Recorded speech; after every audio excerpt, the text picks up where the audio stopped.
পরিচিত সবার কাছে আমি মানুষ হিসেবে কেমন সেটা জানার ইচ্ছে আমার কখনো হয়নি।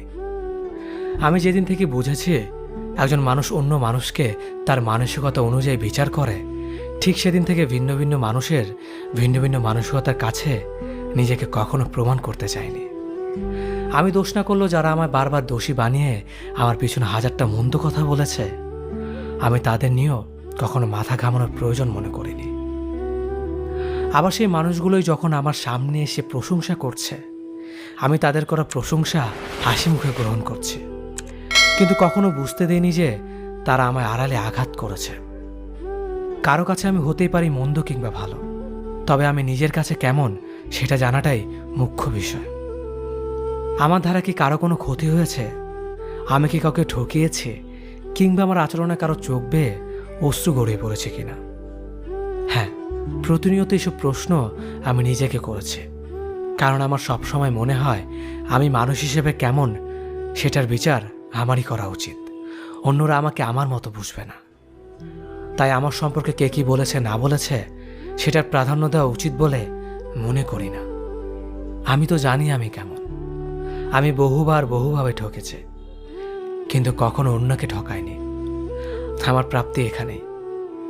আমার কোনো বিষয় নিয়ে অনুশোচনা করার প্রয়োজন নেই অনুতপ্ত হবার কোনো কারণ। সব কিছুর বিনিময়ে আমার জীবনের সবচেয়ে বড় পাওয়াটাই হচ্ছে প্রশান্তি। রোজ ঘুম ভাঙে এক বুক প্রশান্তি নিয়ে। জীবনে সব কিছু পেতেই হবে বিষয়টা কিন্তু এমন নয়। মন জুড়ে মানসিক শান্তি না থাকলে পাওয়াগুলো বাদ দিয়েই ভালো থাকা যায়। একজন মানুষ অন্য একজন মানুষকে পুরোপুরি বুঝে গেলেই সম্পর্কের অবনতি হতে শুরু করে। প্রতিটি সম্পর্কেই একটি স্পেস থাকা জরুরি, রহস্য থাকা লাগে। আমাদের কাছের মানুষগুলোকে আমরা তাদের নিজস্বতা নিয়ে বাঁচতে দিতে চাই না। তাদের ব্যক্তিগত পৃথিবীকে সংকুচিত করে ফেলি। আমরা কোনো না কোনোভাবে তাদের পৃথিবীকে শাসন করতে চাই।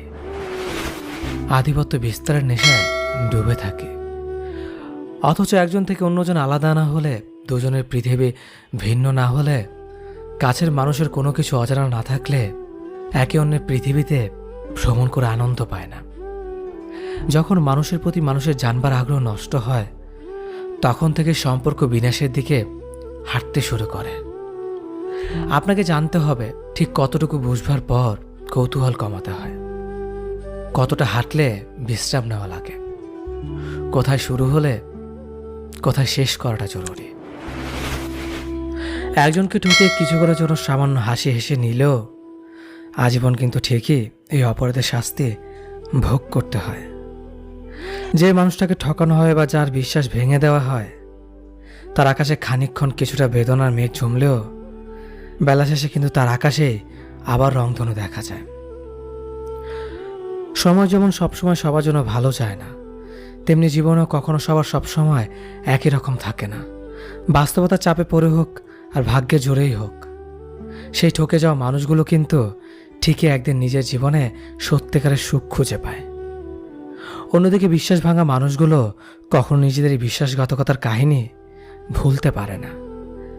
একদিন না একদিন ঠিকই তাদের এই অপরাধের আফসোস হতে শুরু করে, আর এই আফসোসটাই তাদের জীবন একদম শেষ করে দেয়। রুহুর হায়ের বদলতে তাদের আকাশে রংধনু তো দূরের কথা, কখনো সূর্যের খানিকটা আলো দেখা যায় না। অভিশাপ দিতে হয় না, দীর্ঘশ্বাস বলেও একটা কথা আছে।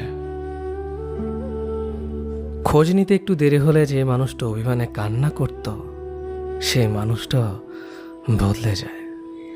বছরের পর বছর খোঁজ না নিলেও আর কৈফিয়ত চায় না। আশার এই বৃষ্টির মতো অঝোর ধারায় কাঁদে না। অন্যের ছবিতে লাভ রিয়েক্ট দিলে যে মানুষটা তেলে বেগুনে জ্বলে উঠত, উল্টাপাল্টা বলে আইডি ডিএক্টিভ করে দিত, সেই মানুষটাও একদিন চুপ হয়ে যায়। চোখের সামনে একের পর এক অন্যের ছবিতে লাভ রিয়েক্ট দিতে দেখেও মানুষটার কিছুই বলে না, গাল ফুলিয়ে অভিমান করে না। নাম্বার বিজি বা ওয়েটিংয়ে দেখলেই যে মানুষটার বুকের ভেতর খচত করে উঠত, হারানোর ভয়ে পুরো শরীরটা হিম হয়ে যেত, সেই মানুষটাও একদিন সব কিছু মেনে নিয়ে স্বাভাবিক হয়ে যায়। ভুল করেও সেই নাম্বারটা হয়তো আর কোনোদিন ডায়াল করে না, মেসেঞ্জারে রিপ্লাই দিতে বা সিন করতে সামান্য দেরি হলে যে মানুষটা হাজারো কৈফিয়ত চাইতো, বা চ্যাট লিস্টে কে কে আছে তার স্ক্রিনশট চাইতো, বা কার সাথে বিজি আছো জানতে চাইতো, সেই মানুষটা একদিন আর এসব তোয়াক্কা করে না। দিনরাত 24 ঘন্টা আইডি সবুজ বাতি জ্বলতে দেখলেও আর মেসেজের আশা করে না। নক করে কখনো জানতে চায় না সারাদিন এত কার সাথে বিজি থাকো। আসলে একটা সম্পর্ক শেষ হয়ে যাওয়ার মানে সমস্ত অধিকার শেষ হয়ে যাওয়া।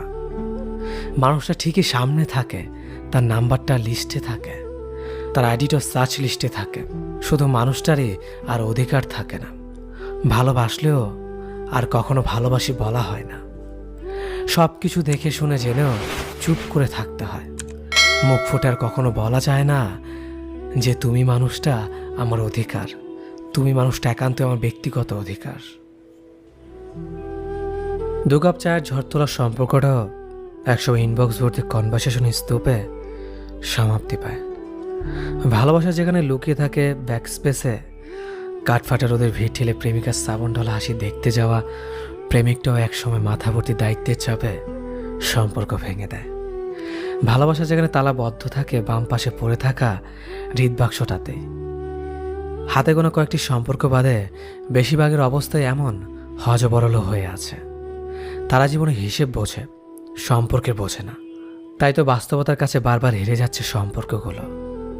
এসব বাস্তবতার সমাপ্তি পাওয়া সম্পর্কগুলোকে আবার চাপা দেওয়া মডার্ন জেনারেশনের প্রেমগুলো দেখলে বড্ড হাসি পায়। এরা ভালোবাসতে চায় না, চায় শুধু অভিজ্ঞতা নিতে। এরপর সে অভিজ্ঞতা ছিটে ফোটা গায়ে ঠেকিয়ে লোক সমাগমে নিজেকে অভিজ্ঞ অথবা সোকল ম্যাচুর পার্সনের ব্যাখ্যা দিয়ে ঘুরে বেড়ায়। না, প্রেম ভালোবাসা এতটা তুচ্ছ না। তুমি ভালোবাসার অর্থ না বুঝে সম্পর্কে জড়ানোর জন্য নিজেকে ভালোবাসার কাঙ্গাল দাবি করতেই পারো, কিন্তু দিন শেষে সম্পর্কটা ওই যে বললাম ইনবক্স ভর্তি কনভারসেশন, ওতেই সমাপ্তি হবে। তুমি মগজভর্তি স্বপ্ন নিয়ে তাকে হুবহু বাস্তবতার সাথে মেলাতে আসলে সে ভালোবাসাও ওই ব্যাক স্পেসেই মুছে যাবে। স্বপ্ন দেখা দোষের না, তবে স্বপ্নবান হওয়ার আশায় আবেগে গা ভাসিয়ে বিচার বুদ্ধির লোভ করাটা অবশ্যই দোষের। এক্সপেকটেশনের চোটে অনুভূতিহীন সম্পর্কে জড়ালে সে সম্পর্কে কোনো চায়ের কাপে ঝড় তুলবে না, কিংবা প্রেমিকার শ্রাবণ ঢালা হাসিও দেখবে না। তাই ভালোবাসা তোমার অনুভূতি থেকে, মগজভর্তি এক্সপেকটেশন থেকে নয়। যদি কারোর সাথে দেখা হওয়ার পর শুধুই মন খুলে হাসতে ইচ্ছে হয়, কথা বলার ছলে আঙুল ছুঁয়ে দিতে ইচ্ছে হয়, কিংবা ছেলে মানুষই পেয়ে বসে, অনায়াসে তুমি যা করো না কখনোই, জেনে রেখো তুমি তাকে ভালোবাসো, জানা অজানার বাইরে অনেকখানি হৃদয়ের গহীনে। হয়তো তোমাকে নিজেকে বোকা মনে হবে বড় যখনই ভাববে কি ছেলে মানুষই না ছিল, এমনটি না করলেও হতো। কিন্তু আবার যখন দেখা হবে তখন সেই পাগলামে ছেলে মানুষই কোথা থেকে যেন হঠাৎই নিজের মাঝে এসে তোমাকে অন্য এক মানুষ করে তুলবে। তুমি তাকে চেনো না, তোমার প্রতিদিনের সেই তুমি যেন নিমিষেই বদলে গিয়ে অন্য রূপে আবির্ভাব হয়েছে, যেখানে কোনো কষ্ট নেই, ক্লান্তি নেই, কোনো গ্লানি নেই। যেন তুমি অনেকদিন পর বুক ভরে নিঃশ্বাস নিচ্ছ। নির্মল বাতাসার এই দিনটাই তুমি বেঁচেছিলে অনেক দিনের পরে। ভালোবাসা এমনই, হুট করেই তোমাকে বদলে দেবে মনের অজান্তেই। আর তুমি প্রাণ খুলে হাসবে কোনো কারণ ছাড়াই তার মুখের দিকে চেয়ে।